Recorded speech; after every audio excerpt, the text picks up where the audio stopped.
Meus irmãos e minhas irmãs, paz e bem. Nós hoje celebramos Santa Catarina de Sena, uma doutora da igreja, proclamada doutora da igreja por Paulo VI. Essa santa, ela uniu uma intensa vida contemplativa com uma atividade intensa para reformar a igreja, para reformar a cúria. Ela é conhecida por esse fato que ela vai até o Papa que estava residindo na França para chamá-lo de volta para a sede de Roma, porque o Papa é o bispo de Roma, onde Pedro tinha sua sede, e é o bispo de Roma que tem o governo da igreja inteira. É uma das padroeiras da Itália, Santa Catarina de Sena. Na leitura de hoje, nós temos a continuação sempre dos Atos dos Apóstolos. Pedro fez o seu discurso diante do Sinédrio e aparece um personagem curioso, Gamaliel. A tradição vai dizer que Gamaliel foi aquele que foi o formador de São Paulo. Então, Gamaliel pediu que os acusados fossem retirados da sala do Sinédrio. E ele vai dizer assim: homem de Israel, vede bem o que estáis para fazer. Algum tempo atrás, nós tivemos um Teudas que morreu e os seus seguidores se dispersaram. E depois teve um Judas, o Galileu, que aconteceu também a mesma coisa. Quanto ao que está acontecendo agora, dou-vos um conselho. Não vos preocupeis com esses homens e deixai-os ir embora. Se essa coisa for de origem humana, como aqueles dois fatos anteriores, será destruído. Se vem de Deus, vós não conseguireis eliminá-los. Cuidado para não vos pordes em luta contra Deus.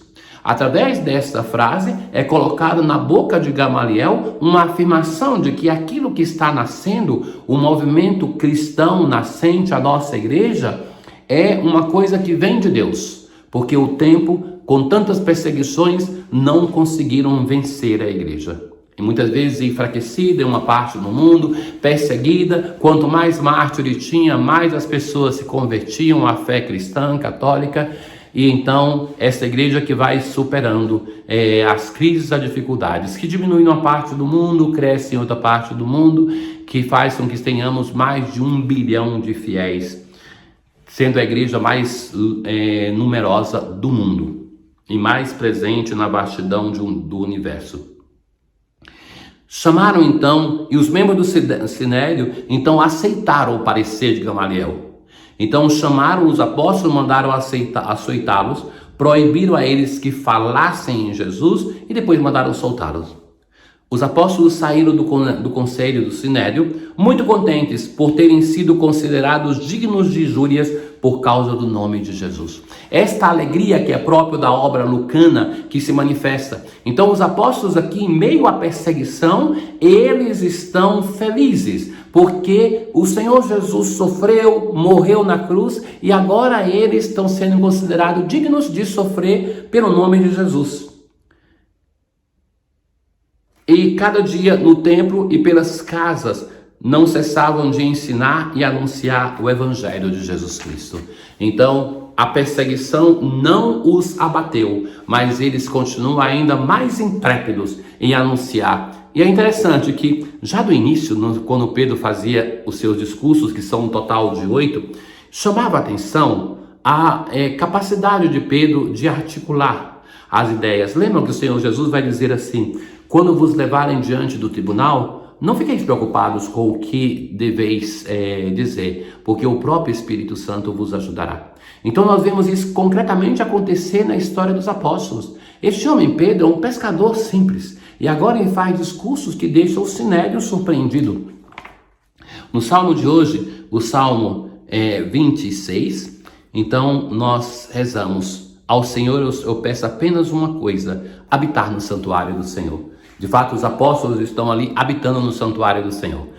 Aprisionados no templo, eles voltam ao templo, voltam a anunciar: o Senhor é minha luz e salvação, de quem eu terei medo?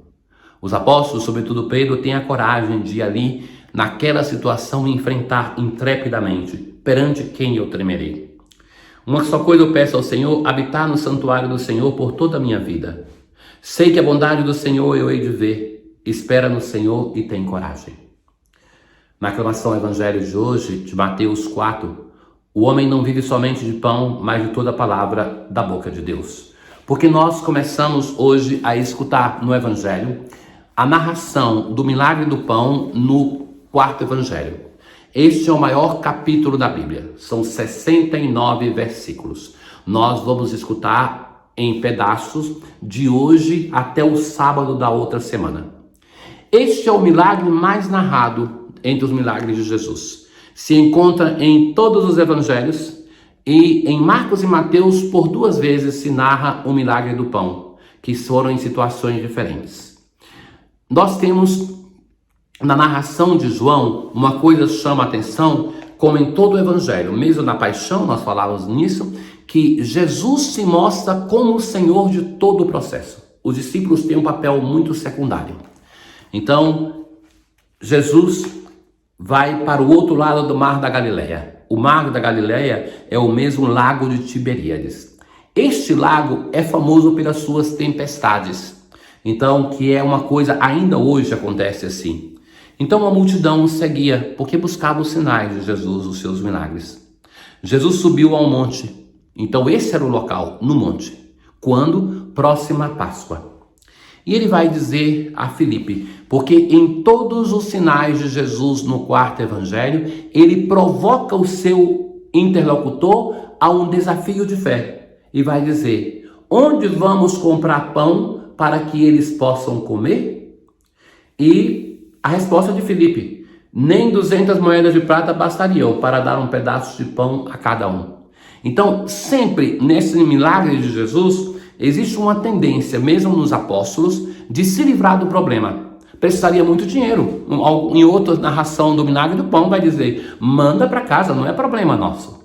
É este o nosso problema muitas vezes diante da necessidade do irmão. Nós pensamos, não é problema nosso, que vai então procurar ajuda em outro local. Ou pior ainda, falamos, vou rezar por você.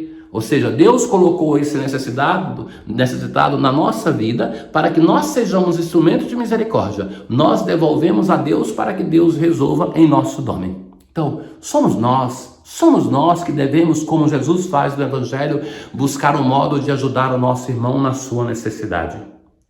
Um dos discípulos, André, que quer dizer o nome homem, é de tradição grega, vai dizer, está aqui um menino com 5 pães de cevada e 2 peixes. Somente no Evangelho de São João se diz pães de cevada. O pão de cevada era o pão dos pobres.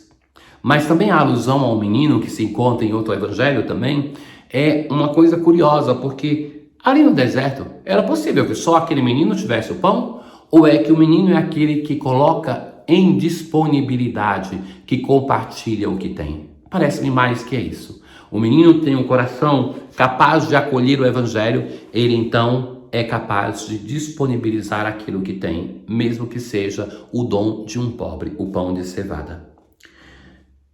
Jesus manda que a multidão se sente. Só os senhores comiam sentados, os escravos comiam de pé. Ali tinha aproximadamente 5.000 homens.